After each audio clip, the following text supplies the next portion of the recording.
Now, on historyradio.org, a story for children of all ages, A Balloon Seller, by Takane Kiuchi. The translator is Toshiya Kamei and the reader is George Snow.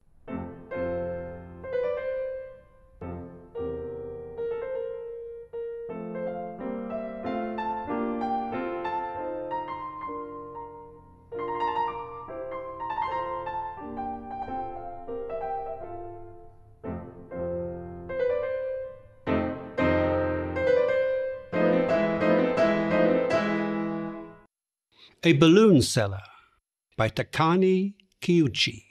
Translated by Toshiya Kamei. In a certain town, there once was a curious man who made his living selling balloons. The man lived at the top of a large tree in a park. During the day, he would stroll around the town selling balloons of various colors, such as blue, red, green, and purple. When evening arrived, he would return to his home up in the tree.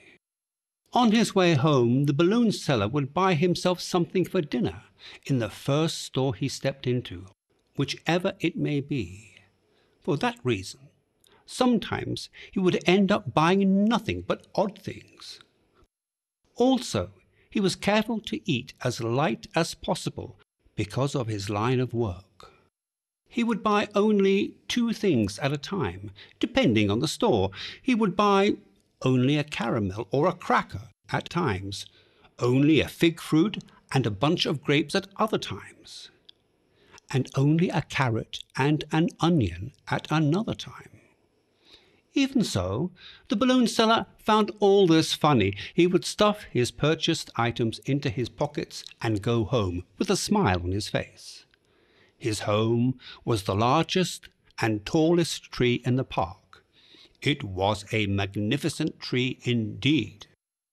The balloon seller would always whistle his way back. Also, he would think about everything that had happened that day. He would remember every one of his customers, pretty girls and lively boys who had bought his balloons. As he walked, whistling and smiling, his heart would gradually become lighter. By the time he had reached under the tree, his body had become fluffy and light, so he would be able to fly up to his home with the floating power of the balloons he hadn't sold that day.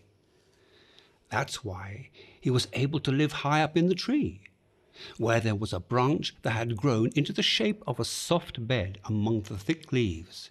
He would lay down his tired body there.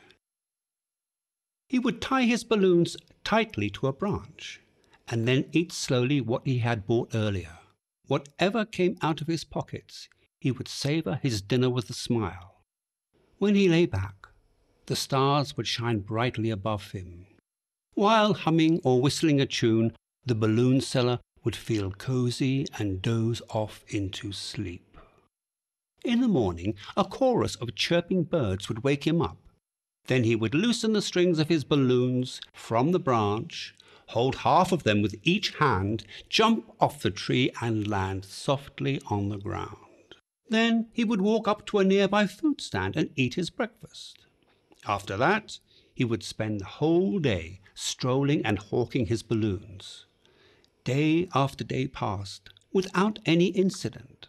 However, one night the balloon seller was no longer able to go back to his home in the tree. What on earth happened? This is a story of how he lost his ability to fly home. The day had been sultry since the morning.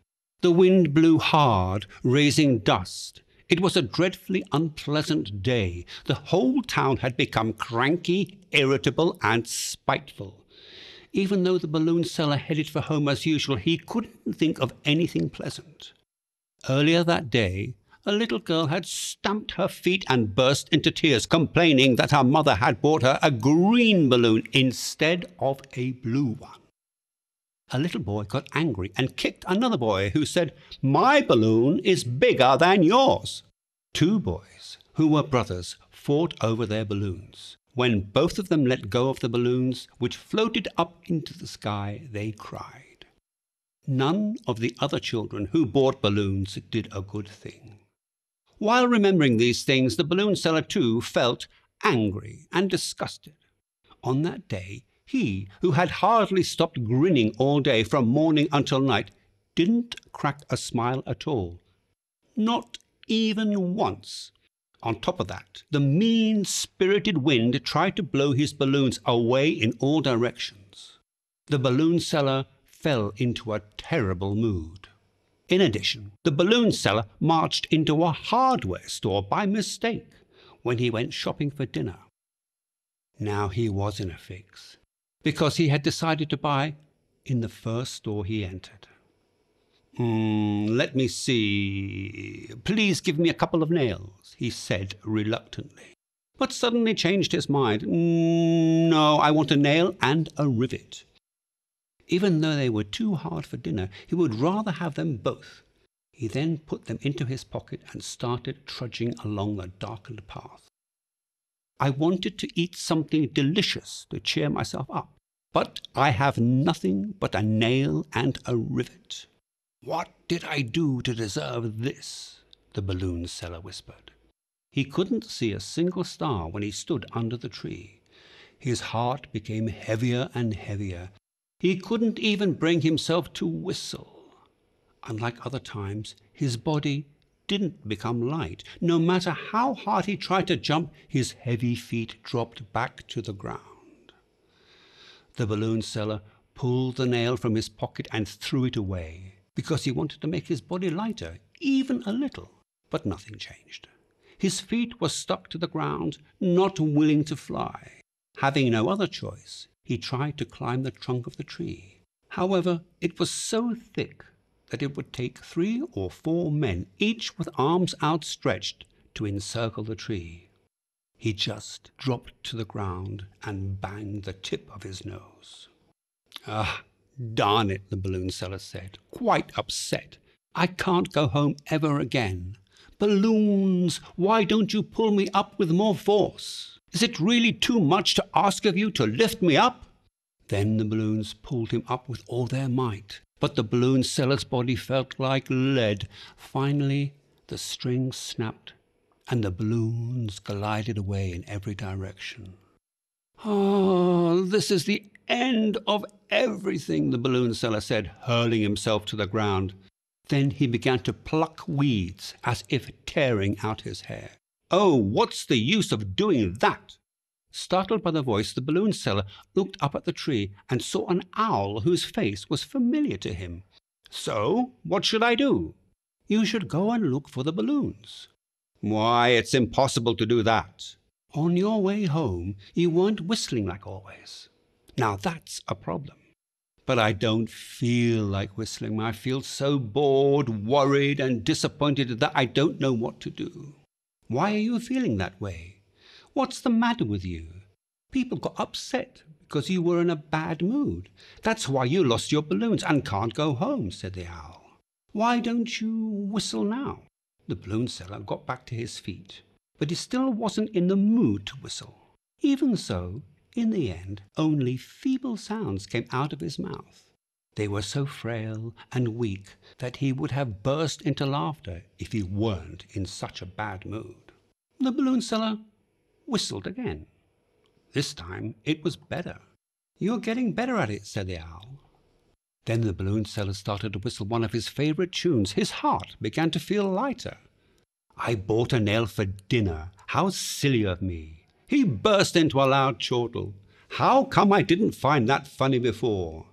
The owl joined the balloon seller in laughter, and then they picked up all the balloons together.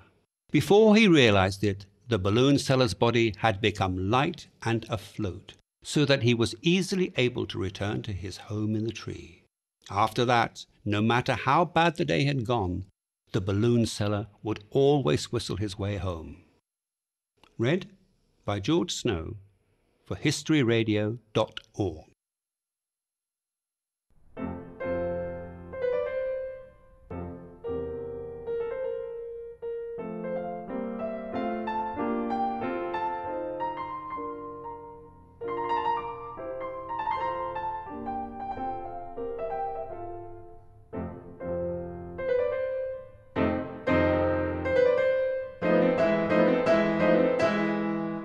have just heard A Balloon Seller, by Takane Kiuchi.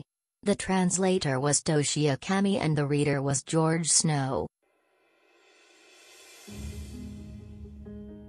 This is historyradio.org, a free radio stream promoting knowledge of literature and history.